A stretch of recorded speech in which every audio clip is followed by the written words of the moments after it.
పిఠాపురం ప్రజలందరూ పిలుచుకునే cooperative urban bank ప్రస్తుతం Pithapuram urban credit cooperative society limited పాలకవర్గం ఎన్నికలు చాన్నాళ్ల తర్వాత రసవత్తరంగా జరిగే పరిస్థితులు కనిపిస్తున్నాయి. వైసీపీ, టీడీపీ, జనసేన పార్టీల వ్యక్తులు బరిలో ఉండడంతో ఈ ఎన్నికలకు రాజకీయ వేడి అంటుకుంది. అక్టోబర్ 6న జరగబోయే ఈ సొసైటీ పాలకవర్గం ఎన్నికలకు పోటీ చేసే అభ్యర్థుల నుంచి నామినేషన్లను సొసైటీ ఎన్నికల అధికారి పి. దుర్గా ప్రసాద్ గురువారం స్వీకరించారు. అందులో భాగంగా సొసైటీ పాలకవర్గం మాజీ చైర్మన్తో పాటు కొందరు మాజీ డైరెక్టర్లు, పలువురు కొత్తగా నామినేషన్లు వేశారు. అక్టోబర్ 6న పోలింగ్ పూర్తయిన వెంటనే ఓట్ల లెక్కింపు అనంతరం ఫలితాలను ప్రకటించడం జరుగుతుందని సొసైటీ ఎన్నికల అధికారిగా వ్యవహరిస్తున్న పి. దుర్గా ప్రసాద్ మీడియాకు తెలిపారు. సొసైటీ సెక్రటరీ చంద్రమౌళి, గణేష్ కుమార్ ఈ ప్రక్రియలో పాల్గొన్నారు.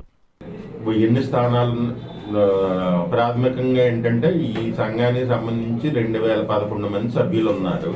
ఆ 2011 మంది సభ్యులు 5 నియోజకవర్గాలకు సంబంధించి వివిధ గ్రామాల్లో ఉన్నారు. ఆయన 5 నియోజకవర్గాలకు గాను 5గురు సభ్యులు ఎన్నుకోవడానికి ఈ ఎలక్షన్ జరిపించడం అవుద్ది.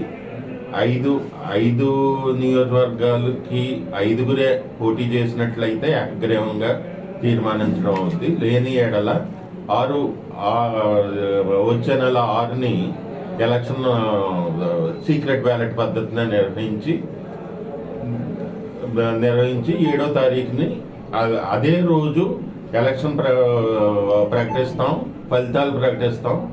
ప్రకటించిన తర్వాత తదుపరి రోజు అంటే 7వ తారీఖుని పాలకవర్గంలోని అధ్యక్షులు, ఉపాధ్యక్షుల్ని ఎన్నుకోవడానికి ఎలక్షన్ జరపడం అవుద్ది. అది కూడా పోటీ ఉన్న ఏళ్ళ అది కూడా సీక్రెట్ బ్యాలెట్ పద్ధతిలోనే జరుగుతుంది. ఇది 5 సంవత్సరాల కాల పరిమితికి గాను ఇప్పుడు పాలకవర్గాన్ని ఎన్నుకోవడం జరుగుద్దని తెలియదు. ఇందులో నామినేషన్ స్వీకరణ ఏమో ఇవాళ 11 గంటల నుంచి మొదలు పెట్టాము, 5 గంటల వరకు ఉంటుంది. స్క్రూటినీ రేపు 11 గంటల నుంచి. నామినేషన్ పత్రాల ఉపసంహరణ 29వ తారీఖు 5 గంటల వరకు ఉంటుంది. పోలింగ్ 6వ తారీఖుని ఉదయం 8 గంటల నుంచి మధ్యాహ్నం 3 గంటల వరకు. ఓట్ల లెక్కింపు పోలింగ్ అయిపోయిన తదుపరి ఓట్ల లెక్కింపు ఉంటుంది.